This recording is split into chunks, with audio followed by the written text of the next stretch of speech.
Hola, ¿cómo están? El día de hoy hablaremos sobre el flujo de la información genética. Las células son sistemas biológicos dinámicos. El núcleo controla la mayoría de las actividades de las células eucariontes. Algunos organelos, como las mitocondrias, poseen su propio DNA, por lo que ellas regulan su propio metabolismo. El núcleo está rodeado por una membrana porosa.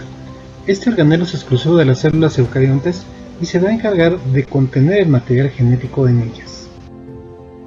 El núcleo contiene el DNA, que es la molécula que porta la información genética, los genes, que pueden ser varios cientos o incluso miles dependiendo de la especie. Estos son encargados de tener la información para la síntesis de proteínas y para las características de cada organismo. La información que contiene el DNA no es estática, tiene que copiarse al RNA mensajero para que pueda ser traducida mediante la síntesis de una proteína. A dicho proceso se le conoce como transcripción. La transcripción es entonces la síntesis de RNA mensajero. Una vez transcrita la información del DNA al RNA mensajero, este último sale hacia el citoplasma a través de los poros de la membrana nuclear. Una vez en el citoplasma, el RNA mensajero se dirige hacia los ribosomas asociados al retículo endoplásmico rugoso para realizar la traducción del código genético mediante la síntesis de un polipéptido. Dichos polipéptidos penetran al interior del retículo endoplásmico rugoso, donde se van a unir entre sí para dar origen a proteínas complejas. La información contenida en el RNA mensajero se traduce en la síntesis de un polipéptido. En la imagen podemos observar la traducción del código genético, donde el RNA mensajero se encuentra dentro del ribosoma y de este sale el polipéptido en formación. Cada uno de los polipéptidos formados durante la traducción del código genético ingresa al retículo endoplásmico rugoso, en donde se ensamblará con otros polipéptidos para dar origen a una proteína completa. Es el caso de la insulina, que consta de dos polipéptidos de diferente peso molecular que se ensamblan dentro del retículo endoplásmico. Una vez ensamblados los polipéptidos, la proteína completa sale del retículo endoplásmico rugoso mediante vacuolas que se acoplan en la posición cis del aparato de Golgi.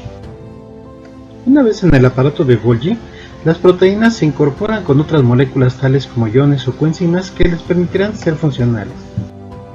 Una vez terminadas las proteínas, salen en la porción trans del aparato de Golgi mediante vacuolas de secreción, que son liberadas de la célula a través de la membrana celular mediante el proceso de exocitosis. Es importante aclarar que no todas las proteínas son liberadas de la célula, muchas tienen funciones internas por lo que permanecen dentro de ella. En resumen, la información genética en eucariontes se encuentra dentro del núcleo. Dicha información genética se encuentra en el DNA, que es la molécula que constituye a los genes. La información contenida en el DNA se copia al RNA mensajero mediante el proceso de transcripción. El RNA mensajero recién sintetizado sale del núcleo mediante los poros de la membrana nuclear.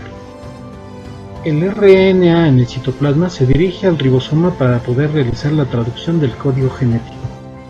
El polipéptido obtenido mediante la traducción del código genético ingresa al retículo endoplásmico rugoso, en donde se ensamblará con otros polipéptidos.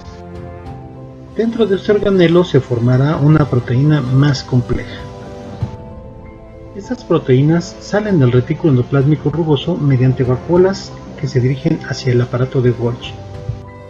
Estas vacuolas ingresan en la porción cis del aparato de Golgi. Las proteínas que contienen se ensamblarán con otras moléculas tales como iones, coenzimas o glúcidos que les permitirán cumplir sus funciones.